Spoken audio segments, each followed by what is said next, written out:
Warm greetings and salutations, my fellow nerds on YouTube.com. I am here to engage you all in an intellectual exchange about a fascinating television program known to most in the populace as The Big Bang Theory. Come along with me on a metaphysical ride through the cosmos of fractured realities and subsets of mathematical equations to calculate the blah blah blah. Okay, if you couldn't tell by now, I'm mocking this show, because I hate it and what it does for nerd culture. So strap in for another shinny rant while I waste my time and yours, at least until you click off the video after a minute and 30 seconds to go watch shorts. Let's begin. So, The Big Bang Theory is co-created by a man named Chuck Lorre. Chuck Lorre is particularly known to me as the creator of another show that had popularity over a decade ago by the name of 2.5 Men. A total stinker where two loser brothers share a beautiful beach home together because one of them is too pathetic to have his own life and the other is too drunk at all times to do anything about it. There's also a side character who plays his son that goes from a cute punchline to an annoying fat kid pretty fast into the show's life, and also that one lady from Mr. D's is their maid or something. I was a rodeo clown for 6 years. You're gonna have to step it up a notch, Shorty. You mean like this? The show mostly centers around Charlie Sheen's character, who has a job writing piano jingles for commercial products, which apparently affords him ridiculous wealth, as well as massive hordes of attractive women to have no pants dances with. Somehow or another, his loser brother ends up dating one of the most attractive women on the show by far for a good chunk of the show, which in itself is completely inexplicable. Put a pin in that, we'll come back to it later. Two losers, lots of money, lots of attractive women, keep that in mind. Now that I have you caught up on how out of touch Chuck Lorre is with reality, let's get into the subject of this rant video. I'm a nerd. I was never good with girls. I love video games, particularly MMOs like World of Warcraft and old school RuneScape. I'm not physically strong. I've hardly ever been in a fight. I'm obsessed with technology. Need I go on? Well, growing up, it was rough for me to get along with my peers.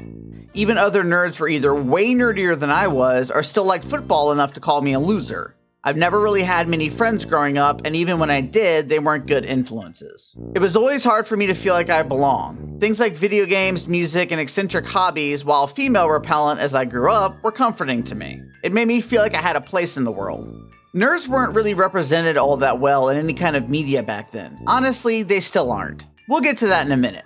They were either portrayed as basement dwellers who played Dungeons and Dragons all day long, or cyber terrorists in your mom's favorite crime show that hacked the Pentagon. They were never seen as the hip thing to be, or deserving of any real respect.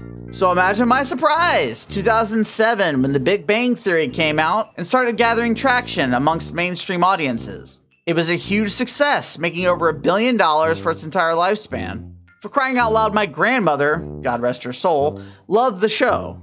What a time to be alive. This show must be putting out a great name for nerds everywhere. Well, let's have a look at a randomly chosen article on the fandom wiki for the show. Dates, relationships, pregnancy. Okay, let's have a look at something else. Maybe a plot synopsis for an episode. Okay, so apparently at the end of season 4, in the roommate transmogrification, Penny admitted to Raj she regretted breaking up with Leonard and ends up having a one-night stand with Raj. More relationships. Okay.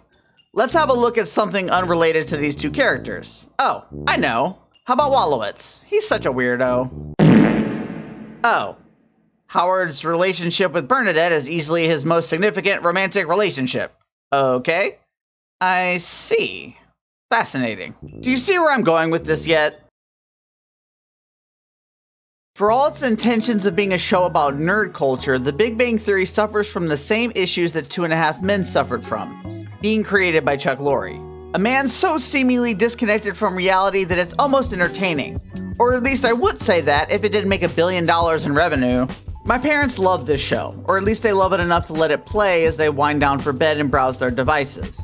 I'm sure my dad is probably watching this video right now, and honestly, I have no issue with people enjoying the show. As I said, my grandmother loved it, my mom and dad love it, I love these people, so what's my problem? My problem is the way the show portrays nerds. These parodies of an intelligent and interesting person. Sheldon irritates me so much. How he's always so hung up on every small detail of every piece of information, even things that don't matter to him. If you asked a fan of the show, they'd say, yeah, duh, he's a nerd. That is not how real nerds are. This is how a mentally deficient person behaves.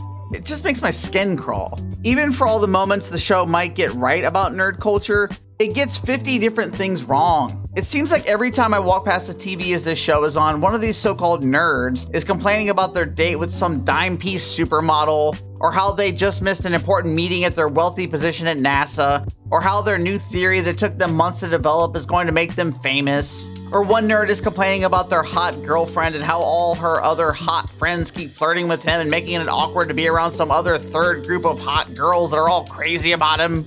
Oh, and then Adam West shows up or something.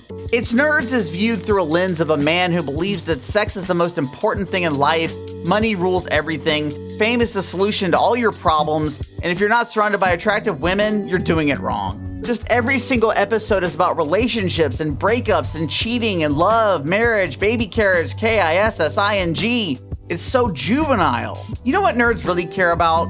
Not how to dress at their first date. Not what kind of flower petals to leave a trail to the bedroom with. Not what gifts to get their girlfriends. Nerds care about nerd stuff. This show is an idiot in nerds' clothing. But see, you can't sell accurate portrayals of nerds to the general public. And do you know why?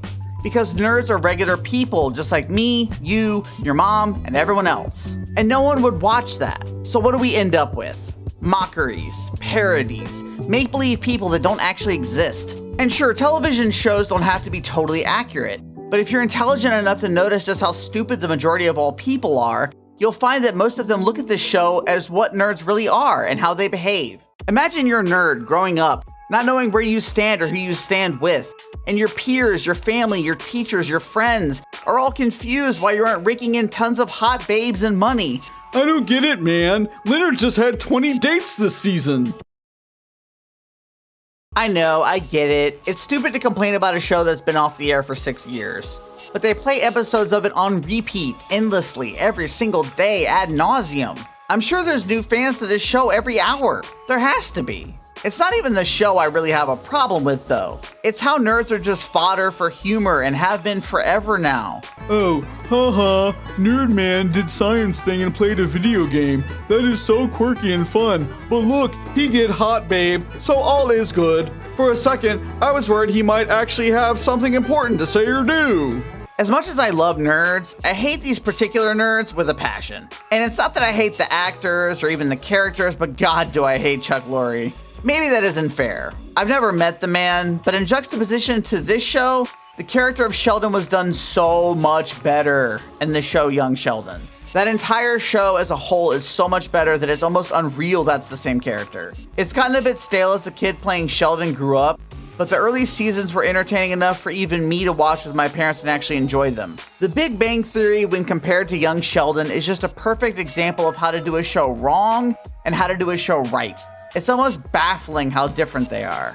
I don't understand why one made way more money than the other. Anyway, at the end of the day, this rant never had a point. If you like The Big Bang Theory, good for you. Keep watching it.